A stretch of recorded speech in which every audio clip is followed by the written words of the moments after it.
Coba bayangkan sejenak, Ya, kalau Anda mendengar istilah negara kesejahteraan atau jaring pengaman sosial, wilayah mana yang langsung terlintas di pikiran Anda? hampir pasti pemikirannya langsung melayang ke negara-negara Skandinavia ya. Betul sekali. Skandinavia atau barangkali sistem kesehatan dan tunjangan di Eropa Barat. Itu respons yang sangat wajar. Sangat wajar. Tapi, pernahkah Anda merenungkan gimana konsep kesejahteraan sosial ini dirancang di negara-negara dunia Islam? Padahal ini mencakup hampir 2 miliar penduduk bumi loh. Tepat, 2 miliar orang. Dan disinilah bincang analitis kita hari ini mengambil peran. Kita mau mengeksplorasi sebuah literatur yang memetakan hal ini. Buku Social Policy in the Islamic World ya. Benar, yang diedit oleh Ali Akbar Taj Mazinani. Misi dari eksplorasi kita kali ini jelas, kita mau membedah bagaimana agama, negara, dan tradisi filantropi itu campur aduk. Dan pada akhirnya menciptakan jaring pengaman sosial yang unik. Sangat kompleks. Dan bagi Anda yang mendengarkan, ini bukan sekedar teori agama di awang-awang ya. Kita akan melihat analisis kebijakan nyata di lapangan. Betul. Oh ya, sebagai catatan, diskusi kita ini murni objektif. Kita tidak memihak ideologi politik manapun, cuma menganalisis gagasan dari sumber kita. Oke, mari kita bedah topik ini. Siap. Bisa kasih gambaran besar, apa sebenarnya fondasi kesejahteraan dalam pemikiran Islam? Untuk paham dasarnya, kita harus melihat apa yang disebut sebagai teologi sosial. Konsep dasarnya berakar pada satu kata, yaitu fitrah. Fitrah, kayak sifat bawaan manusia? Ya, altruisme intrinsik. Bahwa manusia itu dari awalnya diciptakan punya rasa kasih sayang. Jadi dorongan buat nolong orang lain itu bukan... Bukan konstruksi yang dipaksakan negara. Itu cetak biru manusia. Kesejahteraan sosial adalah panggilan alamiah. Pendekatan yang menarik. Jadi kita didesain untuk peduli. Tapi kalau kita bawa ke tataran praktis nih, Iya. katakanlah ada orang yang jatuh miskin. Siapa yang harus tanggung jawab? Nah, tanggung jawabnya itu berlapis. Nggak langsung dilempar ke negara. Level pertama itu tanggung jawab pribadi. Maksudnya nggak boleh malas gitu ya? Betul. Kalau mampu secara fisik, ya tidak boleh membebani orang lain. Lalu level kedua, keluarga. Kepala keluarga wajib menafkahi ya? Iya, itu kewajiban absolut. Kalau keluarga nggak mampu, naik ke level ketiga, yaitu tanggung jawab publik atau takaful. Komunitas dan tetangga. Tepat. Tetangga harus saling bantu. Baru setelah itu, di level keempat, tanggung jawab negara. Dan ini krusial. Kenapa krusial? Negara itu wajib mengambil hak orang miskin dari hartanya orang kaya. Oh, jadi bukan sedekah sukarela lagi. Bukan. Yang sangat menakjubkan di sini adalah hal ini dikawal oleh dua prinsip. Tadawul dan tawazun. Tadawul itu apa? Mencegah penumpukan harta di satu kelompok elit saja. Kalau tawazun itu keseimbangan sosial. Berarti tujuannya bukan sekedar kesetaraan peluang ya? Benar, tujuannya kesetaraan hasil, pemenuhan kesejahteraan dasar. Tunggu kesetaraan hasil, ini mirip sosialisme dong. Nggak persis begitu. Hak kepemilikan pribadi tetap diakui kok, tapi distribusinya diatur ketat. Instrumennya seperti apa kalau di dunia nyata? Dari mana dananya? Ada beberapa instrumen. Pertama, zakat. Ini pajak kekayaan. Besarnya berapa? Sekitar 2,5–10%, tergantung jenis hartanya.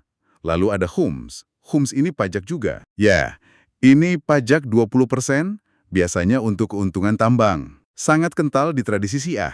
Kalau untuk fasilitas publik kayak rumah sakit? Itu pakai wakaf atau dana abadi. Dan untuk sumber daya alam seperti hutan atau minyak, itu disebut anfal, milik publik. Oke, biar lebih kebayang buat Anda yang mendengarkan nih, ada satu lagi yang unik, namanya kafarah. Ah iya, kafarah. Bayangkan kalau denda tilang lalu lintas Anda, itu uangnya langsung dipakai buat ngasih makan keluarga miskin. Kafarah itu mirip seperti itu. Denda pelanggaran agama ya. Betul, misalnya sengaja membatalkan puasa, hukumannya bukan bayar denda ke birokrasi, tapi wajib memberi makan atau membelikan baju buat orang miskin. Kesalahan pribadi langsung dikonversi jadi jaring pengaman buat orang lain. Tepat sekali. Tapi ngomong-ngomong soal dorongan berbuat baik, ini kan bukan monopoli satu agama. Tentu tidak. Bagaimana pandangan agama lain kalau kita bandingkan? Buku ini membahas perbandingan yang lumayan bikin buka mata ya. Kita mulai dari Yudaisme. Oke, Mereka punya konsep tikkun olam, artinya memperbaiki dunia. Dan sedekah, semacam pemberian wajib. persentasenya ada. Sekitar 10% dari pendapatan. Berarti mengumpulkan kekayaan itu dilarang. Nah, tidak. Selama hak orang miskin lewat sedekah itu dipenuhi, jadi orang kaya itu sah-sah saja. Kalau di kekristenan, gimana perkembangannya? Kekristenan ini punya sejarah yang beda. Dulu, tradisi Katolik melihat kemiskinan itu punya nilai sakral. Amal itu jalan menuju keselamatan buat si pemberi. Terus berubah.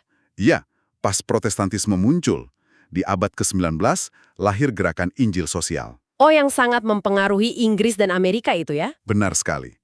Gerakan ini yang memicu kebijakan sosial dan negara kesejahteraan modern di sana. Terus kalau tradisi dari timur, kayak Hinduisme, Mereka punya dharma atau tugas kehidupan yang bajik dan sewa pelayanan tanpa pamrih. ada contoh tokohnya? Mahatma Gandhi, dia mempromosikan distribusi yang setara pakai konsep Hindu ini, bukan pakai teori kelas ala Marxis. Jadi kenapa ini penting buat Anda yang denger ini? Karena ini menunjukkan kalau dasar dari kebijakan sosial di seluruh dunia itu sebenarnya berakar dari insting purba manusia. Ya, insting spiritual untuk menjaga mereka yang paling rentan. Nah, disinilah pembahasannya jadi sangat menarik. Kita dari tadi bahas teks-teks kuno. Tapi gimana realitasnya di jalanan Timur Tengah modern? Di dunia nyata, praktik berbuat baik ini dikenal dengan istilah amal khair. Amal khair, prakteknya gimana tuh? Realitasnya itu jauh lebih campur aduk.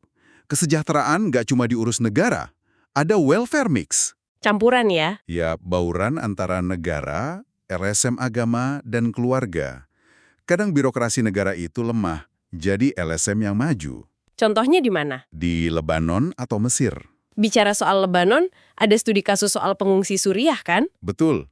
Kehadiran banyak LSM internasional di sana itu menciptakan dinamika yang aneh, sebuah ketergantungan. Pengungsi jadi bergantung ke LSM. Iya, dan ironisnya, LSM juga bergantung ke pengungsi buat dapat dana dari donor. Wah, lingkaran setan dong. Terus warga lokalnya gimana? Nah itu, komunitas DOM, penduduk miskin lokal Lebanon, malah merasa dianaktirikan. Karena mereka bukan pengungsi. Tepat, kriteria bantuan tiba-tiba cuma fokus ke pengungsi. Warga miskin lokal jadi terlupakan. Ada satu kutipan yang menarik banget dari sumber kita. Dari Direktur Asosiasi Amal di Suriah. Oh, yang soal kompetisi berbuat baik ya? Iya, katanya semua orang kaya mau nyumbang bangun rumah sakit besar demi gengsi dan status. Namanya dipajang di lobi. Tapi nggak ada yang mau bangun apotek pelengkap di desa. Betul, padahal apotek itu yang bikin rumah sakitnya berfungsi optimal. Ini bukti kalau amal sering didorong keinginan cari status. Kalau kita tarik ke gambaran besarnya, agama itu nggak kaku saat dihadapkan pada realitas. Maksudnya bisa dinegosiasikan. Sangat bisa. Ada kasus dari Iran soal anggota Dewan Lingkungan namanya Mahnas. Ah iya, gimana cerita detailnya? Jadi ada satu keluarga yang diusir dari rumahnya, tapi keluarga ini dilabeli tidak bermoral oleh warga sekitar. Berarti birokrasi pasti lepas tangan dong? Nggak mau ada risiko publisitas buruk? Betul. Pemerintah nolak ngasih dana, tapi Mahnas nggak nyerah. Dia pakai koneksi pribadi dan, ini yang menarik, rasa bersalah keagamaan. Dia memanipulasi birokratnya. Teologi Dan berhasil. berhasil. Keluarganya diselamatkan dari jalanan. Menarik banget ya. Ini bukti kalau agama bisa dipakai buat membengkokkan kakunya birokrasi. Betul. Tapi sekarang mari kita lihat pergeseran ekonomi besar di Timur Tengah dan Afrika Utara, atau MENA. Ini pergeseran kebijakan yang masif. Ya, negara-negara di sana mulai menghapus subsidi bahan bakar dan makanan universal. Karena dianggap salah sasaran. Orang kaya ikut nikmatin bensin murah. Terus digantinya pakai apa? Program bantuan tunai atau cash transfers.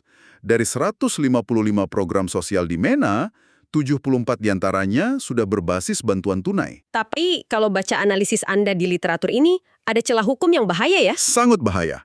Fondasi hukumnya rapuh. Bukannya programnya raksasa, miliaran dolar kan? Memang, seperti program Takaful and Karama di Mesir atau Citizen Account di Arab Saudi. Terus rapuhnya di mana? Contohnya program Takaful di Mesir itu cuma didasarkan pada keputusan Perdana Menteri. Tunggu, bukan undang-undang. Bukan. Artinya, kalau rezimnya ganti, program itu bisa dibatalkan besok pagi. Cuma lewat tanda tangan. Wah, kasihan sekali keluarga yang bergantung ke situ ya. Kebanyakan nggak punya jaminan dana jangka panjang. Dan nyaris nggak ada mekanisme pengaduan masyarakat. Ada pengecualian yang bagus nggak di kawasan itu? Ada sih. Irak itu bagus. Mereka punya hukum jaringan perlindungan sosial nomor 11 tahun 2014. Jadi diikat undang-undang ya? Iya, keputusan PNSF di Djibouti juga bagus secara hukum, walaupun Walaupun mereka kurang dana buat ngejalaninnya. sayangnya begitu. Payungnya bagus, kasnya kosong. Terus apa arti dari semua ini? Terutama buat masa depan kawasan itu, buat anak-anak di sana. Kalau kita pakai perspektif hak anak atau child sensitive design, realitasnya suram. Kenapa suram? Bantuan tunainya nggak nyampe ke anak-anak. Nyampe, tapi biasanya cuma menargetkan anak yatim atau keluarga tanpa laki-laki pencari nafkah. Nggak ada syarat pendidikan gitu. Ada beberapa yang sudah maju, kayak program Taiksir di Maroko. Tapi sangat sedikit yang peduli sama kesehatan dan gizi anak balita. Padahal balita butuh banget buat mencegah stunting. Tepat sekali, intervensinya sangat minim di area krusial itu. Ini penting banget buat Anda cerna nih. Selama bantuan itu cuma dianggap sebagai amal atau sedekah penguasa, Itu jatuhnya cuma pemberian. ya hadiah. Tapi kalau diikat pakai undang-undang yang kuat, statusnya berubah jadi hak asasi manusia. Sama niat baik politisi, bukan karena mereka punya hak hukum. Kita udah membahas banyak hal di bincang analitis kita hari ini. Perjalanan yang lumayan padat ya. Banget. Dari filosofi awal soal fitrah dan insting menolong, Terus kita bahas praktik amal lintas agama. sampai fenomena cari gengsi bangun rumah sakit di Suriah, dan kelemahan hukum bantuan tunai di Timur Tengah modern. Ini memunculkan satu pertanyaan yang sangat penting. Apa itu? Kita kan lagi ngeliat dua tren yang bertolak belakang nih. Negara modern makin birokratis dengan syarat yang ketat, sambil ngilangin subsidi universal. Iya, makin perhitungan. Di sisi lain, praktik amal privat seringkali malah cuma buat gengsi atau mandang kelompok sendiri. Terus siapa yang ngurus keamanan dasarnya? Nah, itu dia. Kalau negara makin pelit dengan syarat, dan amal murni cuma buat gengsi, siapa yang jaga hak sosial tak bersyarat warisan ajaran agama awal? Sebuah pertanyaan yang menohok ya. Apakah modernisasi sistem kesejahteraan malah menghilangkan jiwa kemanusiaannya? Sesuatu buat dipikirkan lebih lanjut. Benar sekali. Terima kasih untuk Anda yang sudah ikut dalam eksplorasi dalam kita hari ini. Terus jaga rasa penasaran Anda, cari perspektif baru di sekitar, dan jangan pernah lelah bertanya. Sampai jumpa di bincang analitis kita berikutnya.